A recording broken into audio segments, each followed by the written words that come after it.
ലോക ഭക്ഷ്യദിനം ഒക്ടോബർ 16. പ്രാചീനകാലത്തെ മനുഷ്യരുടെ ഭക്ഷണ സമ്പാദനത്തിൻ്റെയും ജീവിത രീതിയുടെയും പ്രത്യേകതകൾ എന്തൊക്കെ? കാട്ടിലാണ് ജീവിച്ചിരുന്നത്. മീൻപിടുത്തമുണ്ടായിരുന്നു. മൃഗങ്ങളെ വേട്ടയാടി കല്ലുകളും കമ്പുകളും ഉപകരണങ്ങളായി ഉപയോഗിച്ചു ഭക്ഷണം ശേഖരിച്ചു.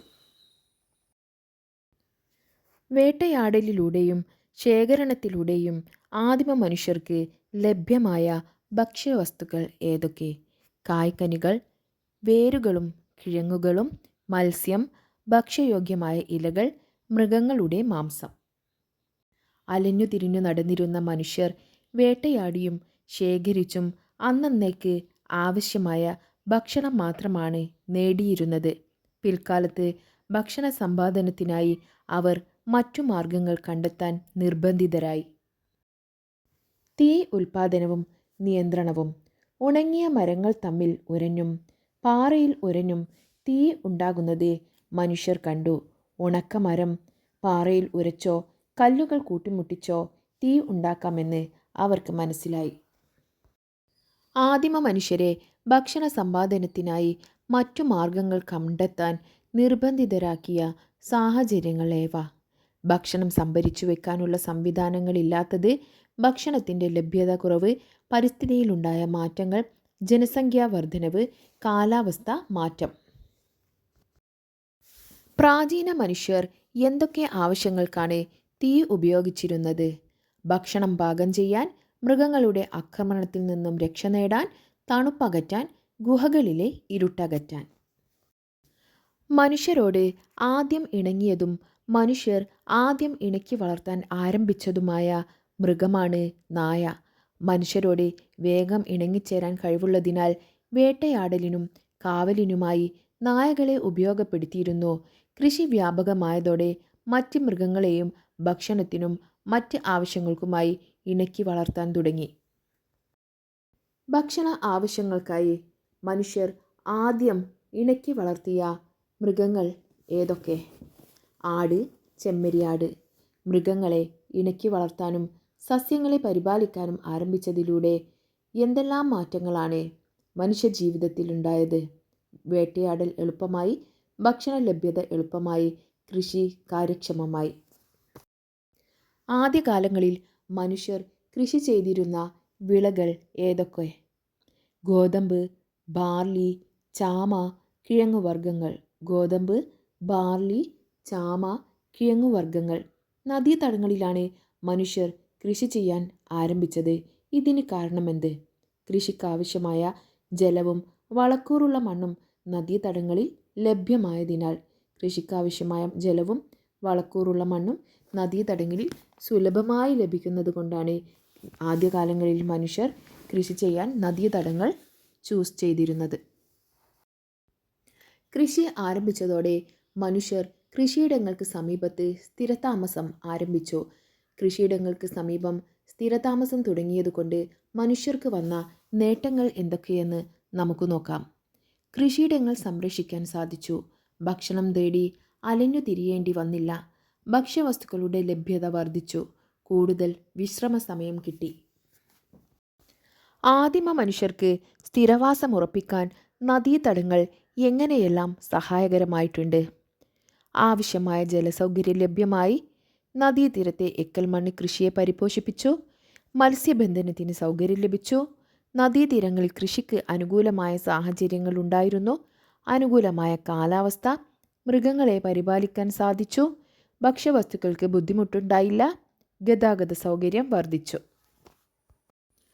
കൃഷി പുരോഗതി പ്രാപിച്ചതോടെ ആദിമ മനുഷ്യർ ബാക്കിയായ ഭക്ഷ്യവസ്തുക്കൾ സൂക്ഷിക്കാൻ ഉപയോഗിച്ചിരുന്ന മാർഗങ്ങൾ എന്തൊക്കെ? മൺപാത്രങ്ങൾ, മൺഭരണികൾ, മൃഗത്തോൽ കൊണ്ട് നിർമ്മിച്ച സഞ്ചികൾ, ഈറ കൊണ്ട് നിർമ്മിച്ച കുട്ടകൾ, ധാന്യപ്പുരകൾ, മരപ്പാത്രങ്ങൾ, പത്തായം പോലുള്ള സൗകര്യങ്ങൾ. ആദ്യകാലത്തെ കാർഷികോപകരണങ്ങൾ എന്തൊക്കെ? കല്ല്, കമ്പ്, കൊമ്പ്, എല്ല് എന്നിവയായിരുന്നു മനുഷ്യരുടെ ആദ്യകാല കാർഷികോപകരണങ്ങൾ. മണ്ണിളക്കി വിത്ത് കുഴിച്ചിടാൻ ഈ ഉപകരണങ്ങൾ സഹായകരമായി. ധാന്യപ്പുര പ്രാചീന ഇന്ത്യയിൽ നിലനിന്നിരുന്ന നദീതട സംസ്കാരമായിരുന്നു സിന്ധു നദീതട സംസ്കാരം അഥവാ ഹാരപ്പൻ സംസ്കാരം. ഇവിടുത്തെ ഏറ്റവും പ്രധാന സവിശേഷതകളിൽ ഒന്നാണ് ധാന്യപ്പുര. അവ ഇഷ്ടിക കൊണ്ട് കെട്ടിയുണ്ടാക്കിയതായിരുന്നു. വിദൂര ഗ്രാമങ്ങളിൽ നിന്ന് ധാന്യങ്ങൾ കൊണ്ടുവന്ന് ഈ ധാന്യപ്പുരകളിൽ സൂക്ഷിച്ചു വച്ചിരുന്നു. കൈമാറ്റ സമ്പ്രദായം അഥവാ ബാർട്ടർ സമ്പ്രദായം. നാണയ വ്യവസ്ഥ നിലവിൽ വരുന്നതിന് മുമ്പ് സാധനങ്ങൾ പരസ്പരം കൈമാറ്റം ചെയ്യുന്ന രീതിയാണ് ഉണ്ടായിരുന്നത്. ഈ കൈമാറ്റ രീതിയാണ് ബാർട്ടർ സമ്പ്രദായം എന്ന് അറിയപ്പെടുന്നത്. പ്രാചീന തമിഴകത്തെ ഭൂപ്രകൃതിയുടെയും തൊഴിലിൻ്റെയും അടിസ്ഥാനത്തിൽ 5 തിണകളായി തിരിച്ചിരുന്നു. ഓരോ തിണയിലെയും മനുഷ്യരുടെ ജീവിത രീതികൾ അവിടുത്തെ ഭൂപ്രകൃതിക്കനുസരിച്ചാണ് ക്രമപ്പെടുത്തിയിരുന്നത്. തിണകളിൽ ഒന്നാമത്തേതാണ് കുറിഞ്ചി. കുറിഞ്ചി എന്ന് പറഞ്ഞാൽ കാടും മലയും നിറഞ്ഞ പ്രദേശമാണ്. അവിടുത്തെ ജനങ്ങളുടെ ഉപജീവന മാർഗം വേട്ടയാടൽ, വനവിഭവങ്ങളുടെ ശേഖരണം എന്നിവയാണ്. രണ്ടാമത്തേത് മുല്ലൈ. പുൽമേടുകളെയാണ് മുല്ലൈ എന്ന് പറയുന്നത്. കന്നുകാലി വളർത്തലാണ് അവിടുത്തെ പ്രധാന ഉപജീവന മാർഗം. മൂന്നാമത്തേത് പാലൈ. വരണ്ട പ്രദേശങ്ങൾക്കാണ് പാലൈ എന്ന് പറയുന്നത്. കന്നുകാലി വളർത്തലും കവർച്ചയുമാണ് അവിടുത്തെ ഉപജീവന മാർഗം. നാലാമത്തേത് ചതുപ്പ് പ്രദേശവും വയൽ പ്രദേശവുമാണ്. അതായത് മരുതം. മരുതം എന്നാണ് നാലാമത്തെ തിണയുടെ പേര്.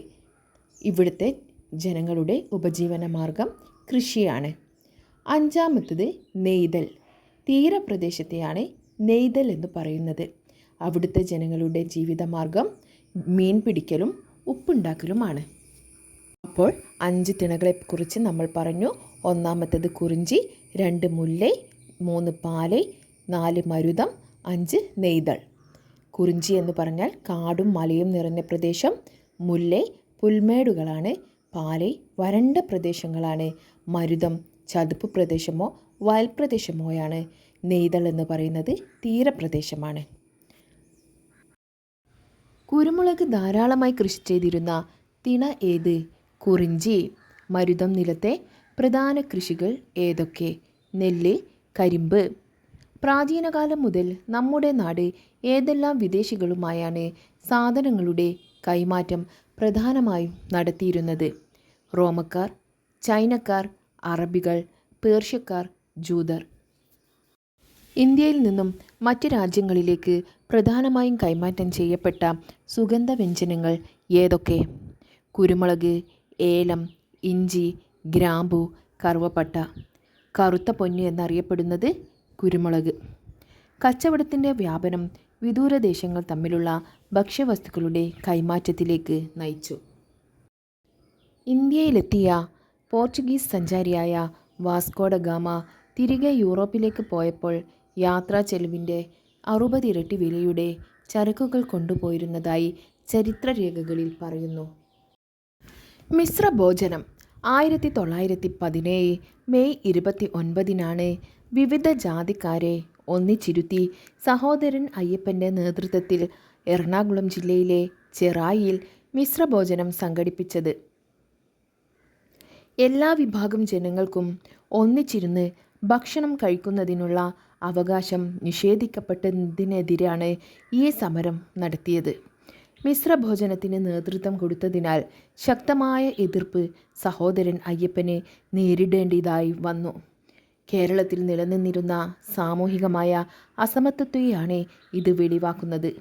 ജാതി വ്യവസ്ഥയാണ് ഈ അസമത്വത്തിന് കാരണമായത്. പട്ടിണിയുടെ നേർക്കാഴ്ചകൾ. 1993 മാർച്ച് 26-ന് ന്യൂയോർക്ക് ടൈംസ് പ്രസിദ്ധീകരിച്ച കെവിൻ കാർട്ടറുടെ പട്ടിണിയെ സൂചിപ്പിക്കുന്ന ചിത്രം ലോകത്ത് ഏറെ ചർച്ചയ്ക്ക് വിധേയമായ ഒന്നാണ്. ആഫ്രിക്കൻ രാജ്യമായ സുഡാൻ്റെ തെക്കൻ പ്രദേശത്ത് പട്ടിണി മൂലം വിശന്നു വീണ ഒരു കുട്ടിയും കുട്ടിയെ ഭക്ഷണമാക്കാൻ കാത്തുനിൽക്കുന്ന കഴുകനുമാണ് ചിത്രത്തിലുള്ളത്. കെവിൻ കാർട്ടർ എന്ന വിഖ്യാത ഫോട്ടോഗ്രാഫറാണ് ഇത് പകർത്തിയത്. ഈ ചിത്രം ലോകം നേരിട്ടുകൊണ്ടിരിക്കുന്ന സാമൂഹ്യ പ്രശ്നങ്ങളിൽ ഒന്നായ ദാരിദ്ര്യത്തെയാണ് സൂചിപ്പിക്കുന്നത്. ബംഗാളിലെ ഭക്ഷ്യക്ഷാമം. ബ്രിട്ടീഷ് ഭരണകാലത്തെ അമിതമായ സാമ്പത്തിക ചൂഷണം ഇന്ത്യയിൽ ഭക്ഷ്യക്ഷാമത്തിന് കാരണമാവുകയും തൽഫലമായി നിരവധി പേർ മരണപ്പെടുകയും ചെയ്തു. ഇതിനൊരുദാഹരണമാണ് 1943 ബംഗാളിൽ ഉണ്ടായ ഭക്ഷ്യക്ഷാമം. ബംഗാളിലെ ജനങ്ങളുടെ പ്രധാന ഉപജീവന മാർഗം കൃഷിയായിരുന്നു. ബംഗാൾ തീരത്തുണ്ടായ ശക്തമായ കൊടുങ്കാറ്റിൻ്റെ ഫലമായി അവിടുത്തെ നെൽകൃഷി വ്യാപകമായി നശിച്ചു. ഇതിനെ തുടർന്ന് ബംഗാളിൽ ഭക്ഷ്യക്ഷാമമുണ്ടായി. ഈ ക്ഷാമകാലത്ത് ഏകദേശം 30 ലക്ഷം പേർ പട്ടിണി മൂലം മരണപ്പെട്ടു. ലോകത്ത് പട്ടിണി നിലനിൽക്കുന്നതിനുള്ള കാരണങ്ങൾ ഏവ? കാലാവസ്ഥാ വ്യതിയാനം, യുദ്ധം, പ്രകൃതി ദുരന്തങ്ങൾ, ഭക്ഷ്യപ്രതിസന്ധി, തൊഴിലില്ലായ്മ, സമ്പത്തിൻ്റെ വിതരണത്തിലുള്ള അസമത്വം. ദാരിദ്ര്യ നിർമ്മാർജ്ജനത്തിനായി കേരള സർക്കാർ രൂപം കൊടുത്ത പദ്ധതിക്കുദാഹരണം കുടുംബശ്രീ മിഷൻ. ദേശീയ ഭക്ഷ്യസുരക്ഷാ നിയമം നാഷണൽ ഫുഡ് സെക്യൂരിറ്റി ആക്ട് 2013. ഇന്ത്യയിൽ ദേശീയ ഭക്ഷ്യസുരക്ഷാ നിയമം 2013 നിലവിൽ വന്നു. എല്ലാവർക്കും ഭക്ഷ്യസുരക്ഷ ഉറപ്പാക്കുക എന്നതാണ് ഈ നിയമത്തിൻ്റെ ലക്ഷ്യം. ഈ ലക്ഷ്യം മുൻനിർത്തി പ്രവർത്തിക്കുന്ന ശക്തമായ ഒരു പൊതുവിതരണ സംവിധാനം നമ്മുടെ രാജ്യത്ത് നിലവിലുണ്ട്. 2013 ഇന്ത്യൻ പാർലമെൻറ്റ് പാസാക്കിയ ഈ നിയമപ്രകാരം ഭക്ഷ്യസുരക്ഷ സർക്കാരിൻ്റെ കടമയാണ്. ഇന്ത്യ ഗവൺമെൻറ്റിൻ്റെ ഭക്ഷ്യസുരക്ഷാ നിയമപ്രകാരം ഉച്ചഭക്ഷണ പദ്ധതി, പൊതുവിതരണ സംവിധാനം, സംയോജിത ശിശു വികസന സേവന പരിപാടി അഥവാ ICDS എന്നിവ നടപ്പിലാക്കി വരുന്നു. 2023 അന്താരാഷ്ട്ര ചെറുധാന്യ വർഷം. ഐക്യരാഷ്ട്ര സംഘടനയുടെ നിർദ്ദേശപ്രകാരം 2023 അന്താരാഷ്ട്ര ചെറുധാന്യ വർഷമായി തിരഞ്ഞെടുക്കപ്പെട്ടു. ചെറുധാന്യങ്ങളുടെ ഉൽപ്പാദനവും ഉപഭോഗവും പ്രോത്സാഹിപ്പിക്കുക എന്നതാണ് അന്താരാഷ്ട്ര ചെറുധാന്യ വർഷാചരണത്തിൻ്റെ പ്രധാന ലക്ഷ്യം. കൂട്ടുകാരെ, ഇത്രയുമാണ് 5ാം ക്ലാസ്സിലെ സാമൂഹ്യശാസ്ത്രത്തിലെ മാറി വന്ന പുതിയ പാഠപുസ്തകത്തിലെ 2ാമത്തെ പാഠമായ ഭക്ഷണവും മനുഷ്യനും എന്ന പാഠഭാഗത്തു നിന്ന് നമ്മൾക്ക് PSCക്ക് ആവശ്യമായിട്ട് പഠിക്കാനുള്ളത്. അപ്പോൾ കൂട്ടുകാർക്ക് ഈ വീഡിയോ ഉപകാരപ്പെട്ടിട്ടുണ്ടെങ്കിൽ ഒന്ന് ലൈക്ക് ചെയ്യണേ. Thanks for watching.